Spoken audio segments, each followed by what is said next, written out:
চৌধুরী এলাকায় মকরমপুর গ্রামে গুরুত্বপূর্ণ সড়কের উন্নয়ন কাজ দীর্ঘদিন ধরে বন্ধ থাকায় এলাকাবাসী চরম ভোগান্তির শিকার হচ্ছে।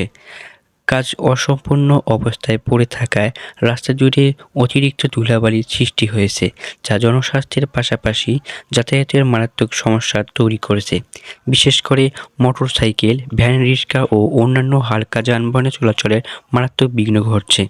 ধুলাবালির কারণে অনেক সময় চালকদের সামনে কিছুই দেখা যায় না, ফলে দুর্ঘটনার ঝুঁকি বেড়ে যাচ্ছে।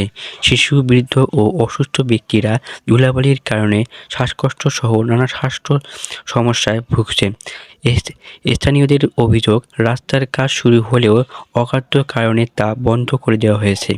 কাজ বন্ধ থাকায় রাস্তায় মাটি ও বালির সুপ্ত জমে গেছে, যা বাতাসে উড়ে পুরো এলাকায় ধুলোময় পরিবেশ তৈরি করেছে। এলাকাবাসী দ্রুত রাস্তার কাজ পুনরায় শুরু করে নিয়মিত পানি ছিটানো সহ প্রয়োজনীয় ব্যবস্থা গ্রহণের জন্য সংশ্লিষ্ট কর্তৃপক্ষের দৃষ্টি আকর্ষণ করেছেন। তারা আশা করছেন, দ্রুত কার্যকর পদক্ষেপ নেওয়া হলে সাধারণ মানুষদের দুর্ভোগ কিছুটা হলেও লাঘব হবে। কাজী আরিফ হামিম, প্রতিবেদন উপস্থাপক, ইসলারহাট, চৌধুরী, রংপুর।